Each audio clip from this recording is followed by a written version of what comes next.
Excellent. This is Anita. Thank I you. finally got an interpreter. Okay, and Andrea, I'm going to pass you the ball. Okay. You can forward the slides, and you are all set. All right. Okay, so this evening we're going to talk about the basics of who Hands and Voices is. When we first start with Guide by Your Side, it's kind of hard to distinguish who we are and what we do in comparison to what Guide by Your Side does. So hopefully this will answer any of those questions or clarify the differences. Harry and I are working very hard in making ourselves more of a partnership, which makes it more confusing as we go along, but you'll all grow with us. But at this point, we'll talk about how we differ right now. So we'll start out with our questions, and then we'll move on to the presentation. So pretest questions, number 1. Illinois Hands and Voices provides support to A, children who use sign language, B, children who use cued speech, C, children who have cochlear implants, or D, all of the above.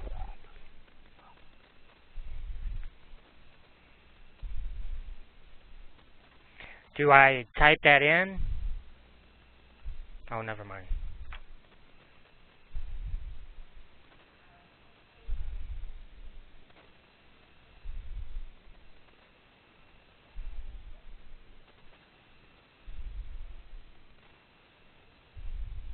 Okay, when everybody's answering the questions, please send them to Ginger Mullen only privately, not to me. So go up above and make sure that you're sending it to Ginger Mullen, which is actually Carrie. Oops. So that's okay.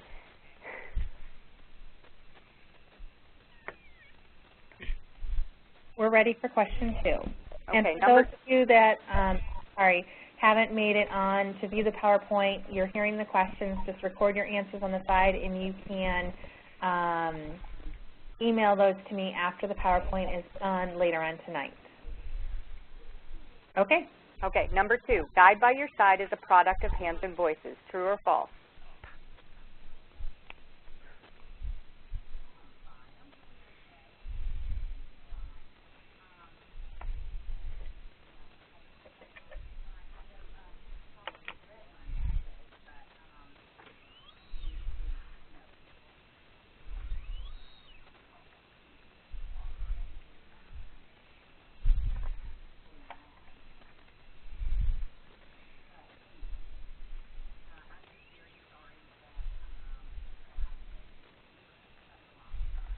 All right, question 3. Number 3, Parent Connections meetings are for parents and professionals to meet and mingle, true or false?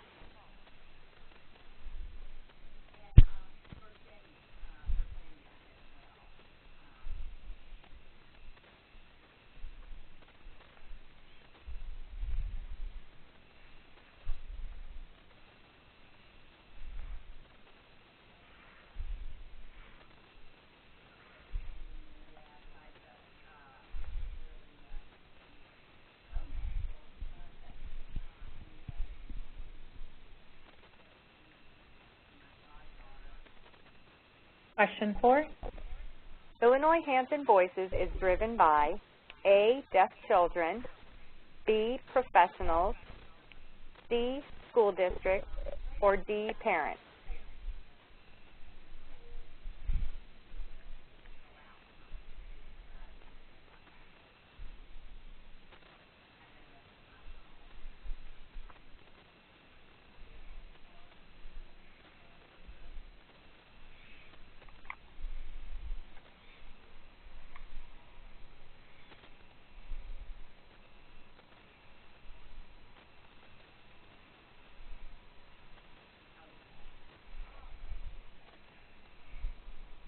Okay, last question. Number 5, Hands and Voices is part of the Fab Four that helps to fund and maintain Guide by Your Side in the state of Illinois. True or false?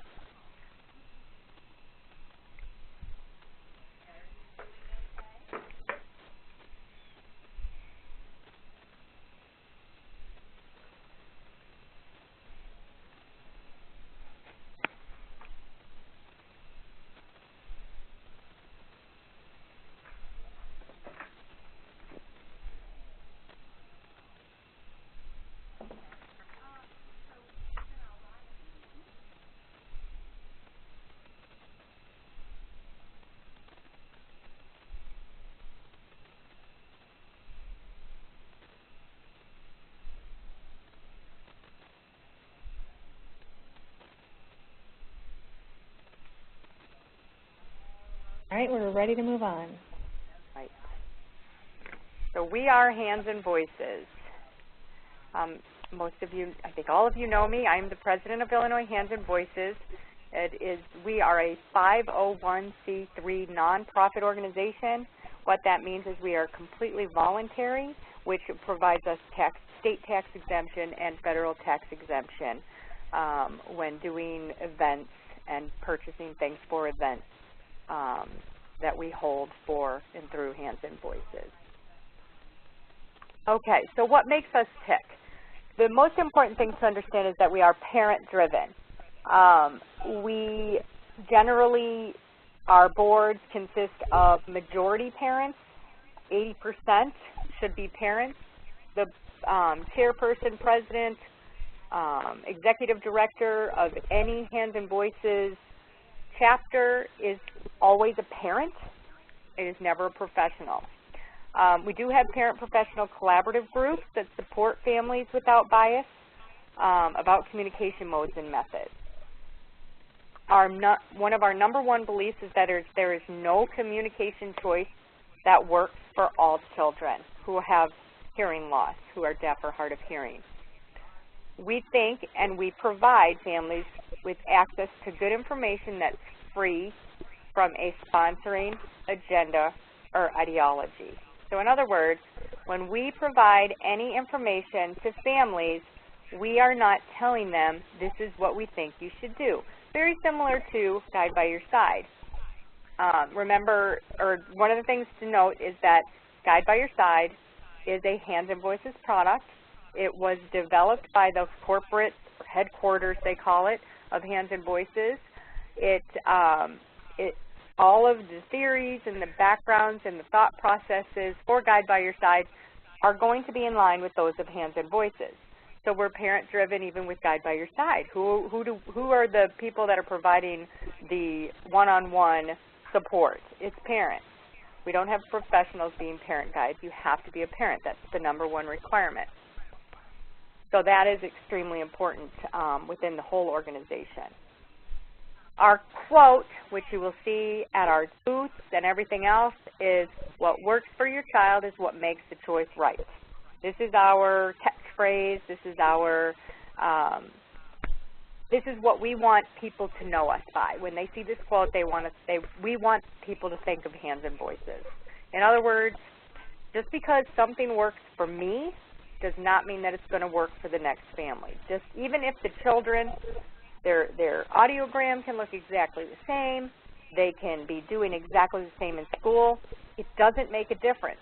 It's however and whatever the family feels is going to work best for their family is what makes it the right choice. We strongly and firmly believe that. This is why I personally joined the group, because I didn't like when people told me what I should do. I wanted to be able to make that choice for myself. As a group, we get meaningfully involved in early hearing detection and intervention. Hands and Voices in Illinois, we do a lot of partnering with the EDDI program, with Ginger's group. Of course, we partner with them as well as Choices for Parents to bring Guide by Your Side to the state of Illinois. We also get involved in educational advocacy. I teach many advocacy and IDEA courses throughout the state. This is one of the main components of Hands and Voices, is to provide that type of education and support. And any other system to improve those programs from an end user perspective. So anything that's going to assist families along the line, we like to get gainfully involved. We exist to help our children and students reach their highest potential. So how do we do that? We provide those trainings. We provide parent connection meetings where parents can come together and chat with each other so that people can understand, hey, we tried this and this worked, so that they know that there are these other possibilities out there. We feel that the more networks that parents have, the better off they are and the higher success rate their children have. We believe our children have a fundamental human right of communication, regardless of their motor method. We believe in parent-to-parent support.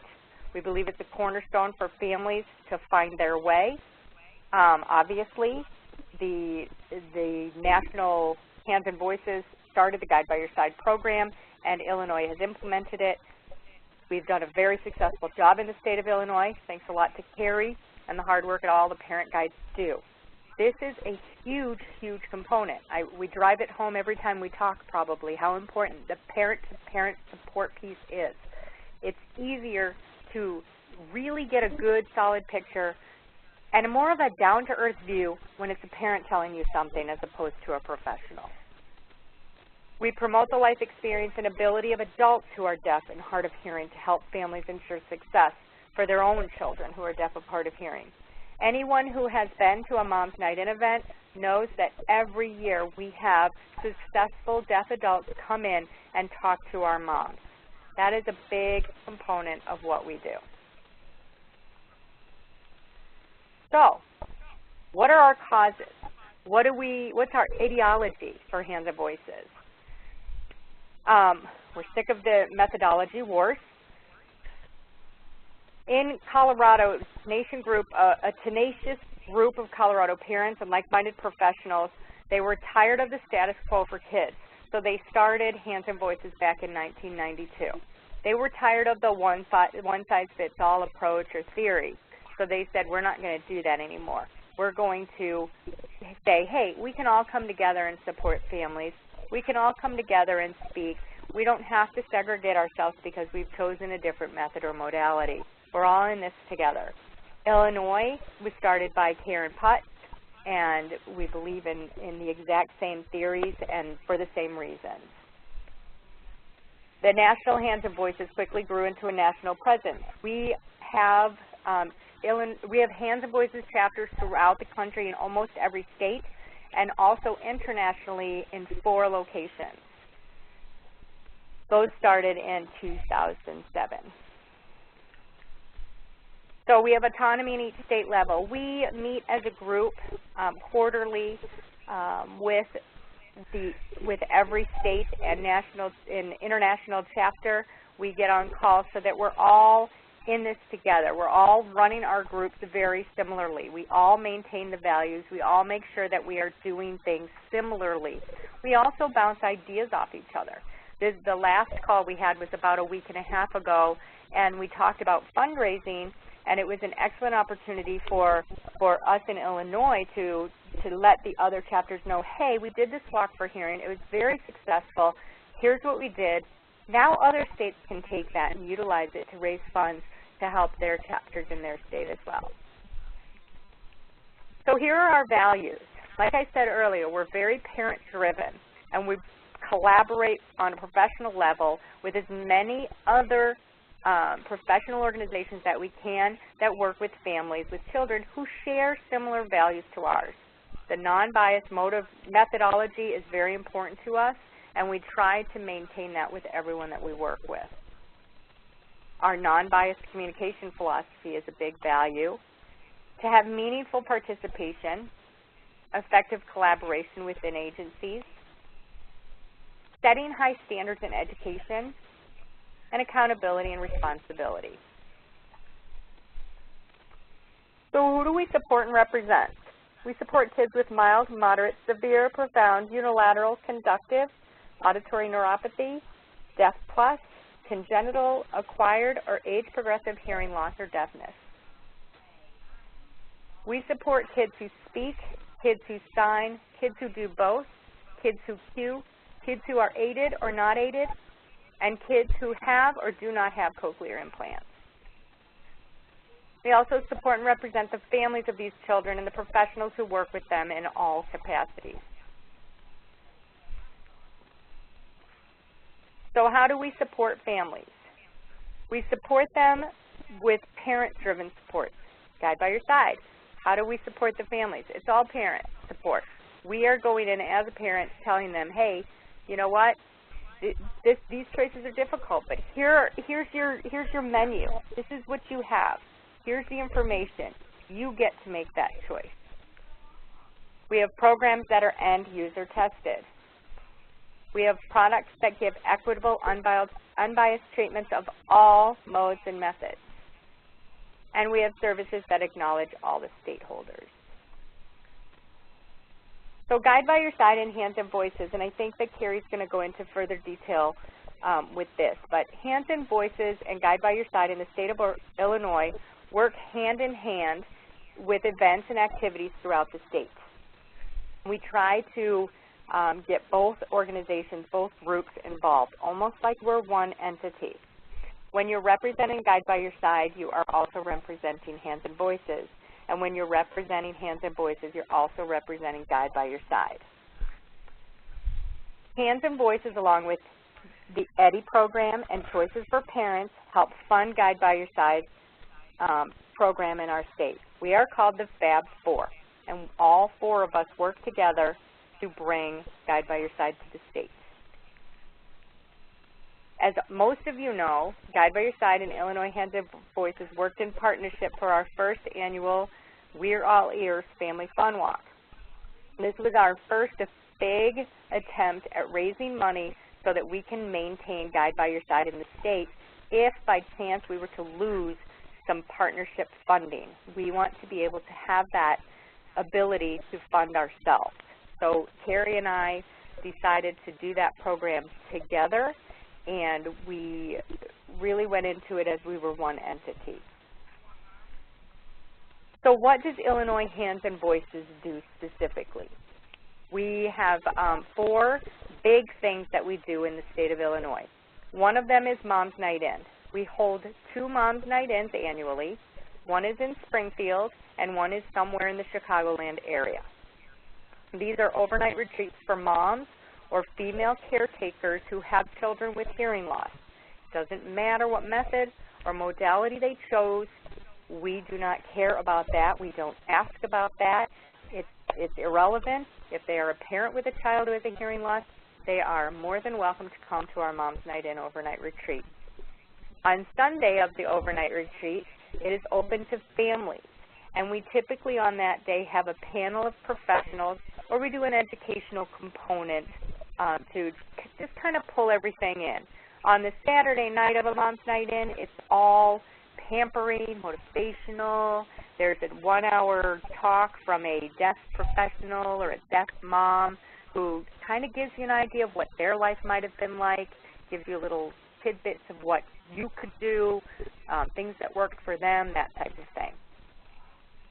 The second event we do a holiday party. We also do a summer picnic. We hold, last year we did a roller skating party. This year, just yesterday, we did a bowling party. These are opportunities for parents to come and network with other parents. We do not invite professionals to these events. These are for parents. They're for fun. There's no organized, structured presentation that is given by me or anyone else representing Hands and Voices. We basically just come, make sure everybody's having a good time. These are typically free to Hands and Voices members, so it's always a benefit to be a member, and they are minimally charged to non-members. Our summer party this past year, we had at a park. It was a picnic.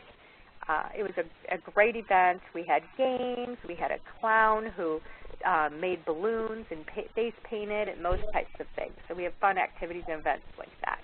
We also have our Parent Connection meetings. In 2011, we had 2 Parent Connection meetings attended by over 100 participants. Our Parent Connection meetings are for parents and their children only. Professionals, again, are not invited to these events. These are to be stress-free events where parents can talk without worrying about anyone else thinking anything about what they might be saying at these events.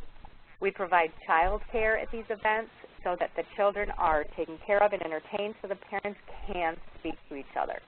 We provide pizza and soda, and what we ask is that a family, it can be a Hands and Voices board member, it can be a Guide by Your Side, parent guide family, it can be just a person who has a membership through Hands and Voices who wants to host one of these events. We ask you to open your home to the people that come. We provide everything else. We ask you to find child care because it's in your area, and we usually give you some ideas of how you can do that. Then we make sure that there's at least 1 to 2 Hands and Voices representatives at the party to help facilitate it. and then we provide all the food and everything else. So it's a lot of fun. We had 5 of them in 2012, and we had over 100 participants over those 5. We did that so that people didn't have to drive an outrageous distance. So we did them all over. The majority of them were in the Chicagoland area. We have not been that successful in the more southern part of the state, and even the central part of the state. It's been hard to get those PC meetings to take off. We do call them PC meetings, so if ever you see that out there, it is a Parent Connections meeting. All right, and then one of the other big components is something that I actually brought along to Illinois Hands and Voices is advocacy and IDEA support. We've always provided support. We have an 800 number, and parents can contact us through the 800 number or through our email to ask us about something that might be going on with their school district, and we're here to help them.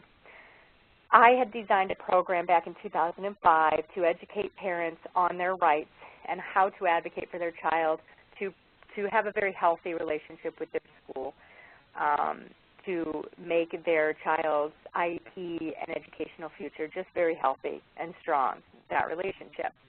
So we now have the 800 number still, but we also provide 2 to 4 advocacy sessions throughout the year, throughout the state. I had one, gosh, it was probably a month ago. These are 6-hour sessions. We go through components of advocacy as well as IDEA in these sessions. And I have one at ISD, Illinois School for the Deaf in Jacksonville, in January. So these are events that are, they cost money, but the money that is paid is for a book and for lunch, so it's not a profit thing for Hands and Voices. It's basically to put it out there saying, we want to provide this information to you. You need to pay for your book and your lunch, basically. I had, I think there were 56 people at the last one that was held in Wooddale. And since I've been teaching this class since 2005, in 2010 I started to include professionals. So now I have professionals and parents at the events. And we also provide smaller 1-hour brief advocacy IDEA components to hospitals, private schools that may want that information provided to them. And we also present at conferences and anything relating to hearing loss throughout the state of Illinois and around the nation. Here are our board members. You'll see some of the people are also parent guides. We are always looking for good people. It is not something that you join and do nothing, not with me as the president anyway. It's not a huge commitment, but it is, we've grown a lot since I took over 2.5 years ago. So if you are interested in possibly becoming a board member, you can contact me, and I'd be more than happy to let you know more about it. But here are our board members. So myself, I'm the president, and I am also a parent professional. And parent professionals, if you don't know, are people who are parents of child with hearing loss, but also are professionals out in the field.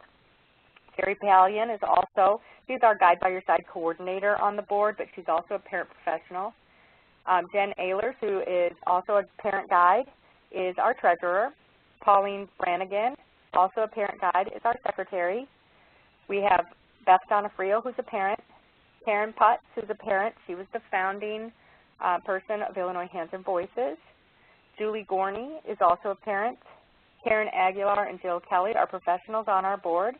And then Allison Rollins and Heather Poe are both parent professionals. Okay, so here's some branded activities throughout the nation that Hands and Voices does. Provide a point of contact for newly identified families on an ongoing mentoring from Guide by Your Side, as you all well know. If you go on the Hands and Voices, so don't put IL in front of it, but there's a Hands and Voices website out there. It's a national website, and you can find all of this out there. So these are different things that we do. communication considerations is a decision-making process that they have implemented. There's a parent and professional training curriculum on their website, and you can just go down, all the way down the line. On these parent advocacy educational seminars, I am usually on those committees for the headquarters, so Illinois gets a good say in what's going on with those. They also have the communicator, which if anyone has, if anyone's a member, which all of the parent guides should be, you should be receiving a communicator, and if you're not, you need to contact me so that I can make sure you are. And all of this, just so you can check that out. All right, open the lines for any questions. If you're still confused about something, what I want you to get out of this is if someone comes up to you at an event or someone comes up to you and you're chatting with them and they say, what is Hands and Voices? I want you to be able to tell them what we are. Are there any questions to help clarify that? I have a question. This is Anita. Go ahead. I'm not sure if I forgot or I missed something in my notes, but I missed, you stated the Fab Four. What is the Fab Four again, please?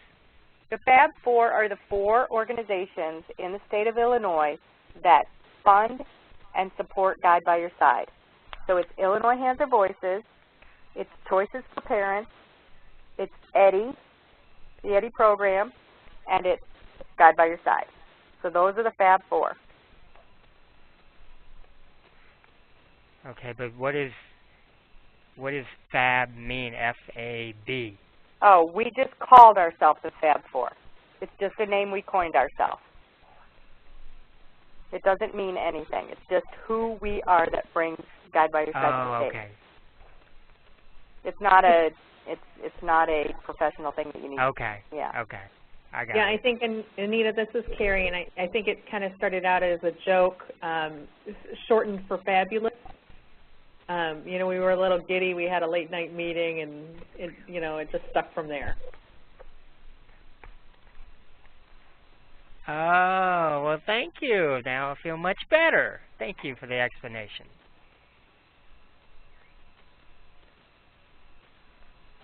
Any other questions? So I'll just call each of you individually and say, so tell me, what is Hands and Voices? And you'll all be able to answer me, right?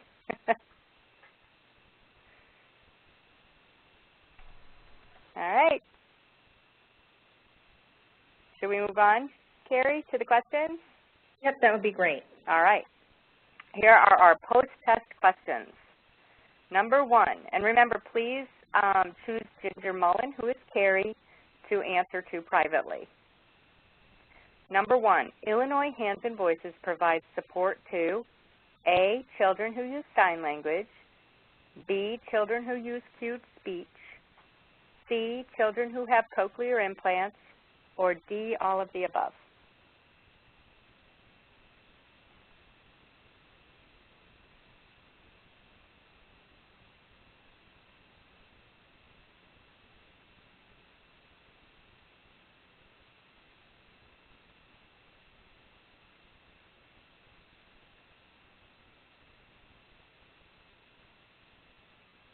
All right, question 2. Question 2, Guide by Your Side is a product of Hands and Voices. True or false?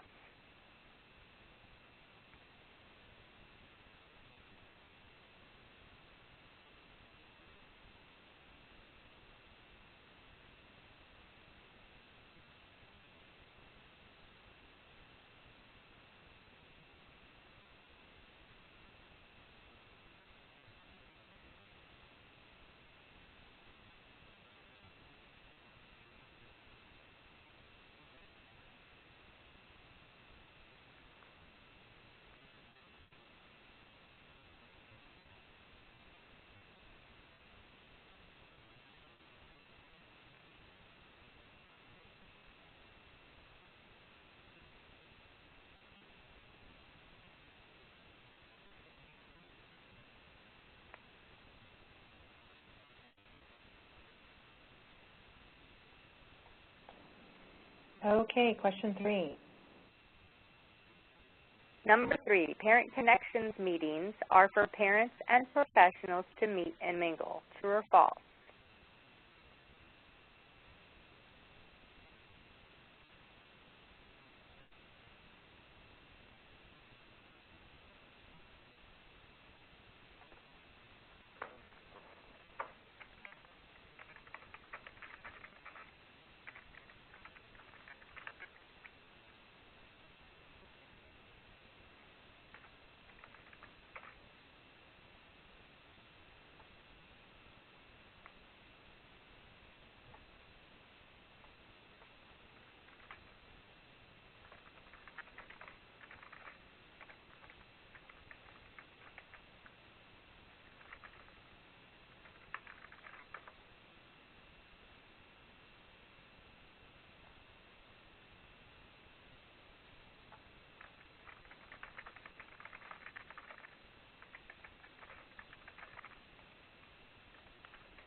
Okay, number 4. Illinois Hands and Voices is driven by A, deaf children, B, professionals, C, school districts, or D, parents.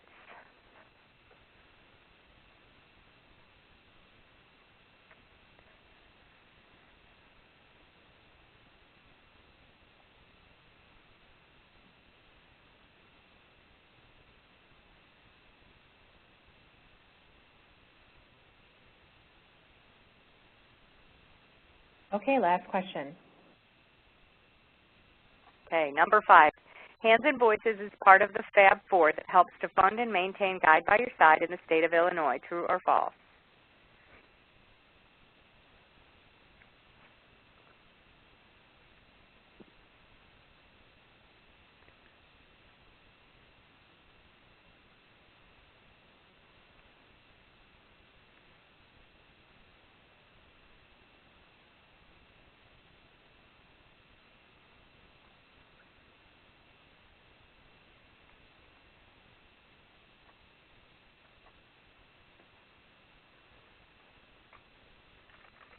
All right, we're good. So And I got a question while I was after I presented, and I just wanted to put it out there. Someone was asking me about the Advocacy IDEA training and asking if that was better suited for school-age children or before children entered school. And I wanted to just address that. The Advocacy and IDEA, advocacy is going to be from birth until 100. I mean, that is always at any age. The IDEA component, I cover information on IFSPs, which is birth to 3, as well as IEPs. So the ideal time for a person to take this session is between 2 and 2.5, when their child is 2 and 2.5 years old. But taking it before that is fine too. And then to repeat the class as their children are either making a transition from grade school to middle school to high school, or something has changed. Maybe they went from having a hearing loss diagnosis to having something else as well. Then it's always good to come and get a refresher so that they can address those issues as well. So hopefully that kind of sums up that question. You can always find those flyers on the Hands and Voices website, but always email me. I'll be happy to send you those flyers. Thanks. Excellent. Thank you, Andrea. Get going. All right, so I promised you we would talk more about Family Fun Days, and here it is. It's that time. I've heard from, I think, 5 of you. Your names are there. The dates, or not the dates, but the months that you have chosen. I would like to keep it to 5 per month. So if you know your month now that you're considering, you can certainly tell me, message me, or shout it out on the phone, whatever works for you. Basically, if I don't hear from you by the end of this week, I will assign you a month. So I'd rather have you choose than to pick yourself, or choose than for me to pick for you. So backing up a little bit, what is a Family Fun Day? Similar to the Parent Connection meetings that Hands and Voices holds, except they're not in our backyards. When we first started Guide by Your Side program, the Hands of Voices program wasn't doing a lot of events. And so we wanted an opportunity. A lot of our families that were enrolling in Guide by Your Side were asking for more opportunities to meet with families. And so even though that wasn't really the role of Guide by Your Side at that time for that group support, we decided to create an event called Family Fun Days, which we hold once a year, typically in the late winter months, so that families do get an opportunity to meet others, and you have an opportunity to bring your Guide by Your Side families together. Is it only open to Guide by Your Side families? Absolutely not. We advertise it to everybody. Anyone with a child with a hearing loss is invited. However, we hope that you really do approach your families and ask them to come. Your families don't have to attend your specific event, especially in the Chicagoland area, when there are several locations that may be close to them. They can go to all of those. It's up to them. There's no limit to how many of them that they can attend. We give each of you, okay, Michaela, I got yours, thank you. We give each of you a $100 gift card to use towards your Family Fun Day expenses. And you can go to shopwithscrip.com, shopwithscrip.com, and view the list of gift cards that are available to choose which one you would like. So if you're going to have it at a library and, you know, maybe you want to just get some, the library will let you bring in some water and maybe some juice boxes and some cookies. Then maybe you want a gift card to a grocery store or to maybe Sam's Club or something like that. We can certainly make that work for you. I need to put in a purchase order for the gift cards, and because of the holidays and the office being closed, I need to get that done this week. So you have until Wednesday to choose which gift card you would like. Otherwise, you will get an American Express one. So the other thing that has happened in the past, maybe the parent guide hosted it at a location that they didn't have a gift card for. And sometimes throughout the year, Shop with Script does not have American Express cards. So that wasn't even an option. Or that location didn't accept American Express or a credit card. So the family, that parent guide paid for the Family Fun Day on their own and then used the gift card for their family expenses, if that makes sense. So it was a wash. The other thing, too, is if you host your Family Fun Day and you spend only $80 of your gift card on snacks or whatever, you can choose what you want to do with the other $20. You do not have to turn it back into me. Maybe you want to get a small gift to raffle off or get something that you can give to each kid. It is up to you how you choose to spend that $100, but you only get $100. Okay, so if you're choosing a place that's $10 a kid, then you can only invite 10 kids. Or you have to say, you know, that you will pay maybe $5 of theirs, so they only have to pay $5 to get in, but then you can only have 20 kids. So, you know, there's just some things there to consider, you know, think it through. Don't worry about having a flashy event. You know, don't think that you need to go overboard. Trust me, the kids will have fun no matter where you end up. And in the next slide, we'll talk a little bit more about ideas. So, Allie, I also got you for March. So March has 1, 2, 3, 4, only one more opening in March. Okay. Also, you can bill 2 hours on the day of your Family Fun Day for family time. So whatever family you have of yours that was there, just put their name down on your timesheet and then put 2 hours, okay? Andrea got the last March. So Kelly, if you want to pick a different month, but okay. So 2 hours of family fun time. That would give you a little bit of payment back for your time that day, and you are there with some of your families or with other families that may end up being enrolling in Guide by Your Side. So just keep that in mind, you know, for payback. So, all right. So, what do you do on a family fun day? Where do you go?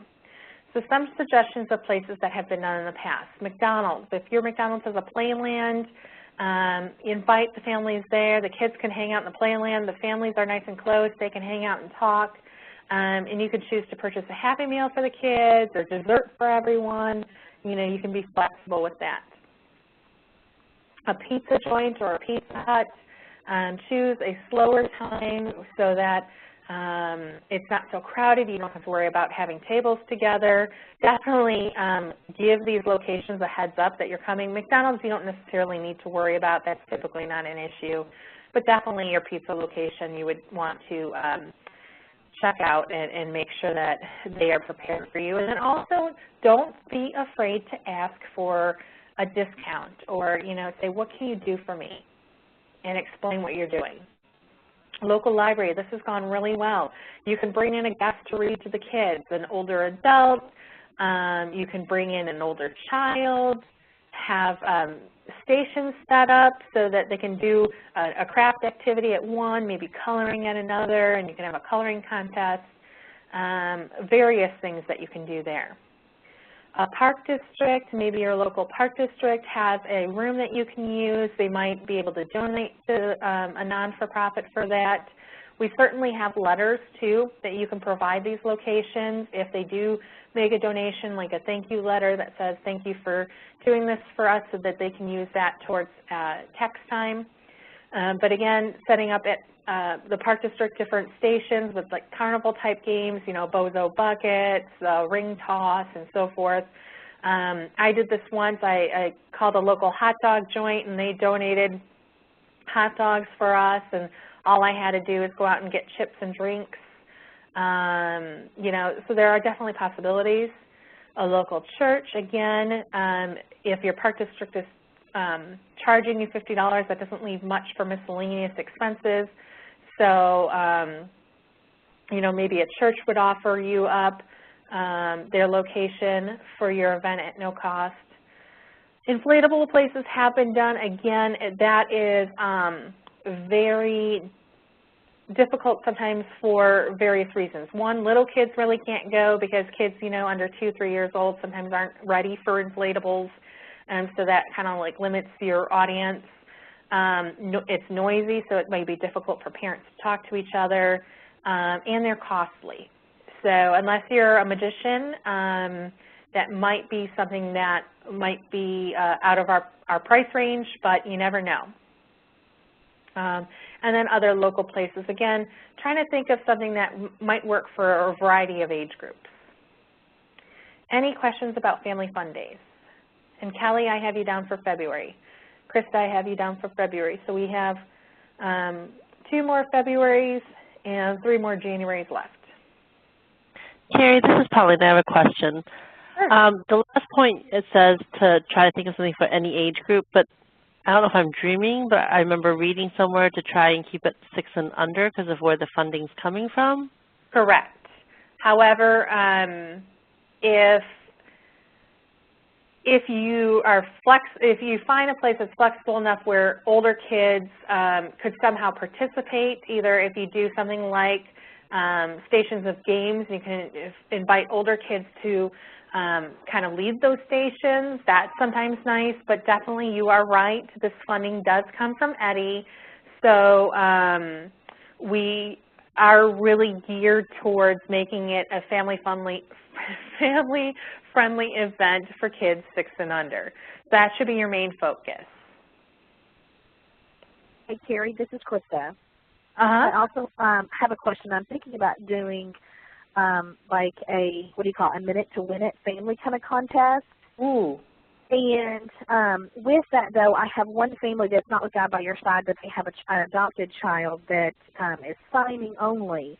I've never had there's a lady in town that works, I know, and is like her DTH.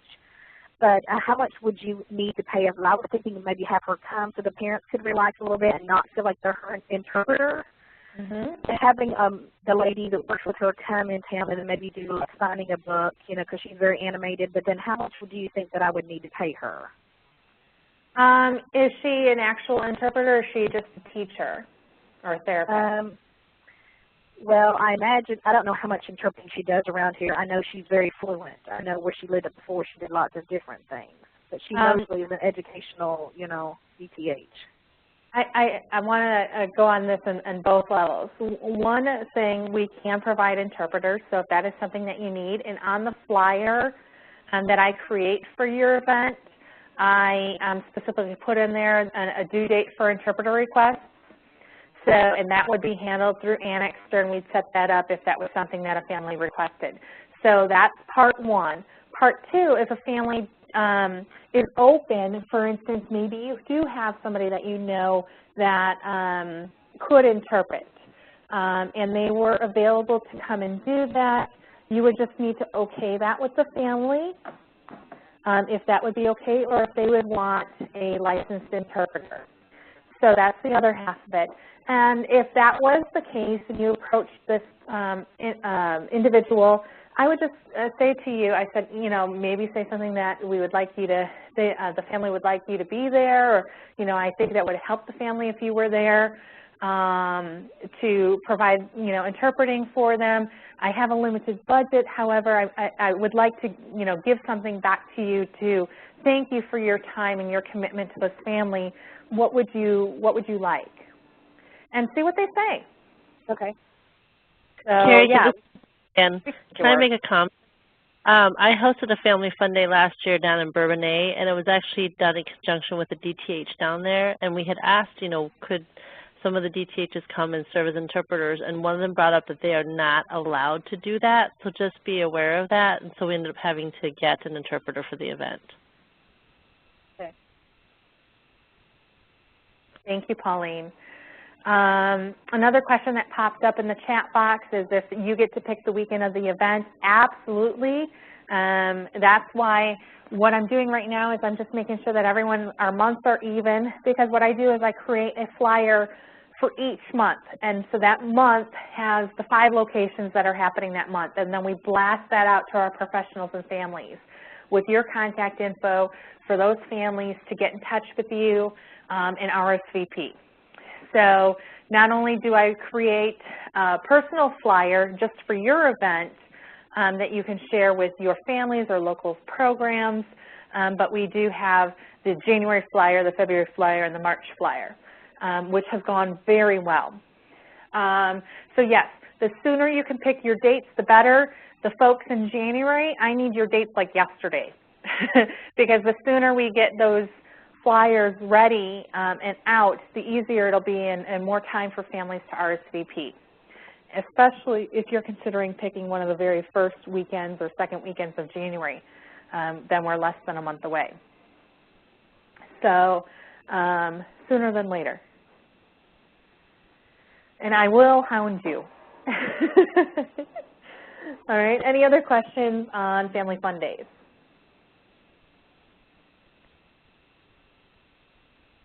Okay, moving on. Yeah, I have a question. Sure. Okay, yeah, because, I mean, I live in Bloomington, excuse me. And I don't know of any parents that have children with hearing loss, say, from 6 to 2. You know, to have the family fun day. So how do I know who in the area would want to come and who would want to, I mean, I'd be happy to set something up, but I don't know of any families in the area that have somebody within that age range. So how can I recruit them? How can I contact them? And I mean, I have no idea how many people I'd want to try to reach even. So, I mean, I don't know. Great. That's a great question. This is Carrie. And that is a great point. basically, you plan the date and the location, and I will create the flyer. I will get it out. You will be surprised at how many contacts that we have, and then those professionals that forward it on for us. And we've had parent guides who didn't have any families of their own through Guide by Your Side, planned the event, and they had families come. And maybe the family didn't need Guide by Your Side, and that's why they weren't enrolled, or maybe they didn't even know about Guide by Your Side, but they found out about it and they still were able to come. Aside from me doing my part in getting out the flyers for you guys, then you need to take those flyers to local programs and schools and professionals in your area that serve families with children who have a hearing loss to drop off the flyer, ask them. Yeah, I'd like to do that. Yeah, ask them. Can you send that way, you know, I would like people to know that I am available to as a parent guide by your side, that it's available here in our town. And if you need help, then, you know, this is how you contact somebody locally. And, yeah, I just think, you know, if you need some guidance, if you need just someone to kind of lead or introduce you to people, to start that whole ball and get everybody kind of comfortable, you know, that's right. Like you said on that list of suggested places, you know, I think that's great. We've got some really nice small zoos in the area. It's a Miller Zoo. It's really small, and I've gone and visited through there, and it's really nice. I thought it'd be kind of neat for families to kind of go to one location, hang out, and I'm sure they'd be happy to have us there. And, you know, there's some other places in there that I've been thinking of, too. When I saw your list, I was like, who can I get to go? Who can I talk to about this? You know, especially people who are new to town. I could show them a little bit about the town and things like that, you know? My problem is just getting started. Once we get started and get a couple of people going, then I think, you know, that'll help. So if you can help guide me with that, that'd be great. Yeah, we can talk more about that, absolutely. Because, you know, we not only want this to be obviously a successful event for you and for families to show up, but we also want to use this as an opportunity, and that was one of the original reasons why we did this too for Guide by Your Side when we first started, is a way to reach out to families and introduce our program to them. So when you attend your Family Fun Day, make sure you have brochures on you. Make sure you're wearing your Guide by Your Side shirt so that they can find you and be able to meet other families and know really who they're looking for, and they're not standing there like a lost person. And then what works out really well, because I know you can get quite busy, is if you have the brochure with you and there's a family that is interested in Guide by Your Side but hasn't enrolled yet, just give them the brochure and say, you know what, do me a quick favor, fill out the information here, hand it back to me today, and I'll make sure that Carrie contacts you. And that works out really well because it's quick and easy for the family to do, and then you don't have to worry about, oh, you know, you just left the event and I didn't get their name and number. Okay, and then Pauline and Michaela, I got your dates as well, so thank you for that. Any other questions on the Family Fun Days?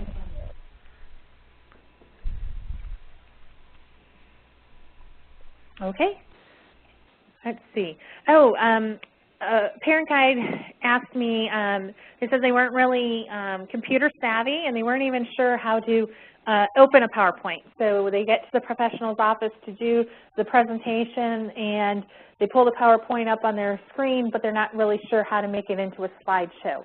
So I quickly just threw together a couple steps here to tell you how to make it work. So you basically open your file, you find your file, your PowerPoint on your computer, and then you go to the slideshow tab on the top and click that. And then to the far left of that tab, it says from the beginning, and then the next slide will show pictures of these things. And you can use your mouse to either move the slides forward or backward, or you can use the up and down or left and right direction keys. And when you're all finished with your PowerPoint, all you need to do is hit that escape key, the ESC key, and that will take you out of the slideshow mode and back to the file. So you know what I'm looking at, and this might look a little bit different on a Mac. I'm not quite sure. I am not a Mac user. So if it is, Allie, for those of you that have Macs, if it's drastically different, maybe pipe up and say something. So there's the slideshow tab there. You click on that. It opens up this screen here. You click from beginning, and there's a picture of an escape key. Okay? If you have any questions on that, please feel free to ask. Again, no question is silly. I want you guys to all feel confident and successful.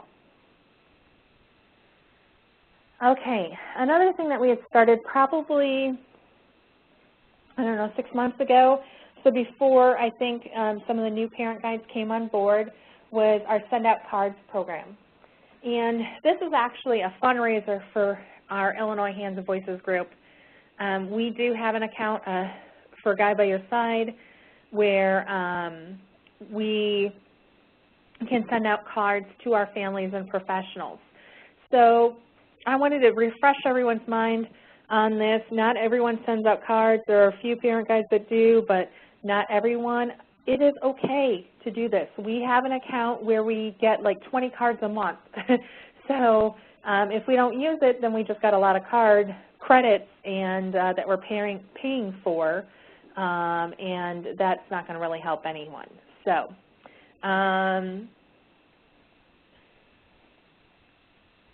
okay, so 7 reasons why you would send a card out as a parent guide. Maybe your family, their child is having their first birthday coming up, or maybe another special occasion happening. That's a great reason to send a card. What a nice treat for that family and a way to acknowledge that child aside from their hearing loss. Encouragement possibly for an upcoming IEP meeting or something that's happening in that family's life. Maybe a thinking of you, something's, maybe happened and they just need a little encouragement, or just somebody, a way for you to let them know you're thinking of them. Implant surgery. That child maybe is having that, or maybe another major surgery or appointment. Get well soon. Maybe the child's had a rough month. As perfectly acceptable.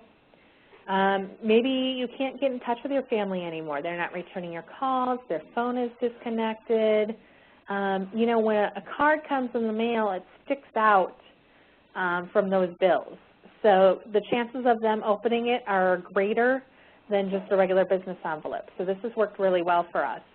And what you can do with that is we have a couple scripted messages, and after this webinar, I will email you out the Send Out Cards file. And in there will be the scripted messages. And so basically when you tell me which family and what kind of card, you pick out that scripted message. And so there's specifically a scripted message that says, hey, I'm sorry I haven't been able to get in touch with you. I hope everything is okay, something on this order at least. I'm going to try calling you on January 15th at 2 o'clock. I hope that we can get in touch. If you get this and would like to talk to me before then, please feel free to contact me. It's something in that general order. And again, that works out really well. When you're closing a family's file and they're going to transition to Illinois Hands and Voices, maybe you want to send them a card saying, you know what, it was great meeting you. I'm glad to have this connection. Hands and Voices is here for you. They're a great group to stay in touch with and meet other families as well. Maybe you've gone and made a presentation and you want to follow up with a thank you card to that professional. Or maybe you want to introduce yourself to a professional and tell them a little bit about the Guide by Your Side program. As far as how long these cards can go out in the mail, it's pretty, they can typically ship the same day that I order them if you want it that soon. Otherwise, I can tell the card when to ship as well.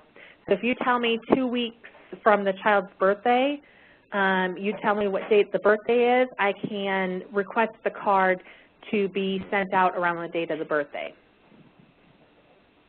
It's really nice. All right, so send out cards, their logo there at the top. So basically how it works is you would contact me with the name of the family, their address, what day they should send or receive their card, which scripted message you would like, and you can make some adjustments to that too, that's fine. Any additional info or alterations to the scripted message, add that in, and then I'll order it for you and send it out. So it's all good. And they are like real greeting cards. They are not, you know, printouts on paper, printer paper or anything like that. These are real shiny, fancy, nice cards. All right, any questions on send out cards?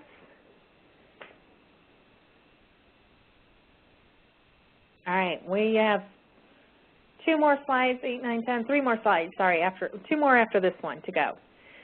So I have some news here to share with you all. The reason why you're looking at a picture of a Lyme is because right now I am 12 weeks pregnant and I have a little Lyme growing inside of me. That was today's little baby message. Congratulations, you are 12 weeks. It's the size of a Lyme. So I wanted to share with you all at once if possible, and that's very hard to do. So with my crazy life that's been happening and all the things that have been going on, somewhere in the midst of things, this happened. So we are very excited. Jack is thrilled. It has really actually helped him in the midst of everything that was going on, and he's looking forward to a little brother. So we'll see if that happens. That we should probably find that out around my birthday in February. So that is that, which means for those of you that have been around while I've had the last 2 babies, it seems to be a guide by your side thing. I don't know. Maybe I should stop being the coordinator. I had a baby in 2009 when we started Guide by Your Side, a baby in 2010 when Guide by Your Side was a year old, and now again in 2013. So I don't know, it must be the water or the paperwork. But anyhow, I've already got a little baby bump going. Yeah, it's good times over here. So if I am on the phone with you and I'm panting, it's because I'm old and I'm pregnant and not because I'm a sick woman or anything else going on. I am used to walking around when I talk on the phone, and that's been very difficult because, yes, it doesn't take much to get me overworked. So also, and hopefully things will start changing. I've been really extremely tired, which you all know, having babies yourself. So I've been trying to take naps when the girls nap in the afternoon. So if you can't reach me from like 2:30 to 5:30, it's probably because I'm napping. But hopefully heading into the 2nd trimester, that will change. So that's that.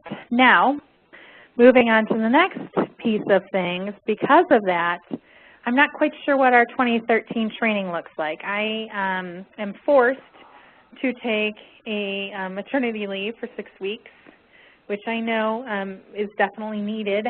However, it's very difficult for me not to be in control of the program.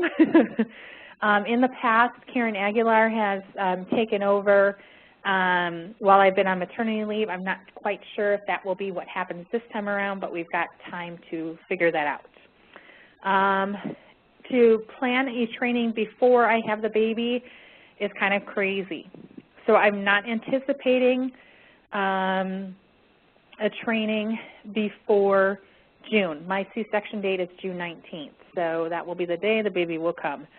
So I'm not anticipating a training before that date, which would leave the fall again, and I'm not quite sure what we're doing with the walk and if we were going to try to do them the same weekend or not. Andrea and I still haven't discussed year 2 in the walk. So a couple thoughts. There is a Share a Vision conference in Springfield, October 2nd through 4th, and so that would be an opportunity where we can all go and participate in a conference for families with children who have special needs, not specific to hearing loss, and listen in on their presentations, and then maybe on a couple of the off times do more state Guide by Your Side stuff. Again, I'm not quite sure. I have never attended a Share a Vision conference. Have any of you? Do you find that it was worthwhile or something that would benefit us, or is it beneath us or too above us? Anyone?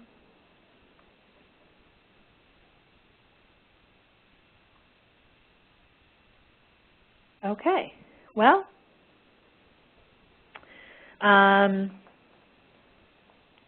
again, we'll look into it more and I'll figure it out. I've also contacted Lori. She is the Guide by Your Side coordinator in Wisconsin. And this past year they had also had their annual training for their parent guides in the fall. So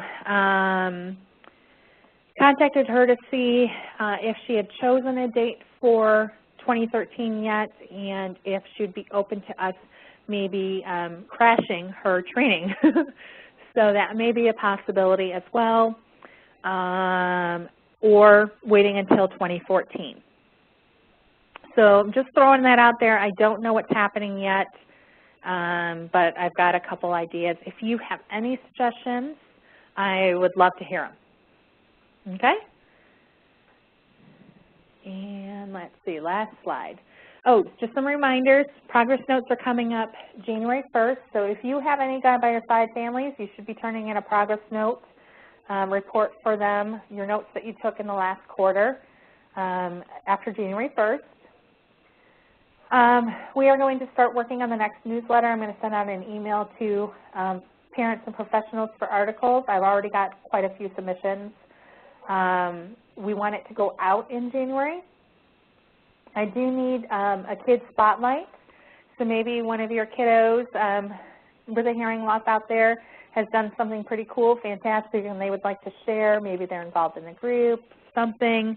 I would love a submission, whether it's from you or one of the families that you work with. And even if it's not a family that you work with, but you know, they can certainly still have their information in the newsletter. If you have anything interesting that you would like to share an article on, or you know of an event coming up, please don't assume I know. I would rather get it 3 times than not put it in at all. Please, if you would like to write up something, I would love that. In the past, we've had families write up little blurbs about different things. We've also had, I think it's been a while, probably almost a year, where a family wrote up a blurb about their Hands and Voices Guide by Your Side experience, which is great to have in there. Again, this goes out to a bunch of families and professionals, and if there's something in there that says, you know what, this was a great thing for me, it really helped our family, that might entice them to share our information with other families and professionals as well. So I know you are all eagerly waiting to email me and say, I definitely want to do a kid spotlight, or I want to write an article. So, you know, make sure you jump on that chance once we're off the call. Something else, timesheets. You can turn them in on the 13th or the 28th. Don't forget to bill for tonight's call. January 28th, we have a call for all happening on genetics. So I want to get that flyer out soon because I'm really excited about that call. I think it's going to be great. Dr. Wagner is going to do the presentation. February, I believe, is a call about Hands and Voices to let families know what Hands and Voices does. And then March, I'm looking at a Parent Institute call. What is Parent Institute? So just to let you know that those things are coming up, and that I'm just kind of holding out to see if I can get the date finalized for March. If I can't, I'll just send out the flyer with January and February in it. But keep that in the back of your mind when you're talking to families. Say, hey, this webinar is going to be coming up, or the call is going to be coming up, and I'll give you more information once it comes out. And then the last reminder that I have, the Illinois Academy of Audiology, so ILAA, is having their convention at the end of January. And we will have a Fab Four booth there, and we need somebody to work the various times on the couple days that the convention is happening. So once I find out what dates and what slots are available or needed, I will send that out, and it will be open to first come, first serve to working that booth. And that is in Chicago, downtown. All right, anything else?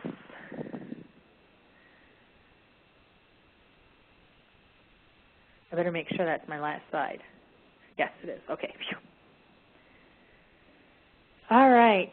Well, just so everyone knows, too, Melissa's going to have surgery Wednesday, carpal tunnel surgery. So best wishes to you, dear. I hope that goes well and that you have a quick and safe recovery. And it'll be nice to have some time off during the holidays, too. Anyone else got anything that they would like to share?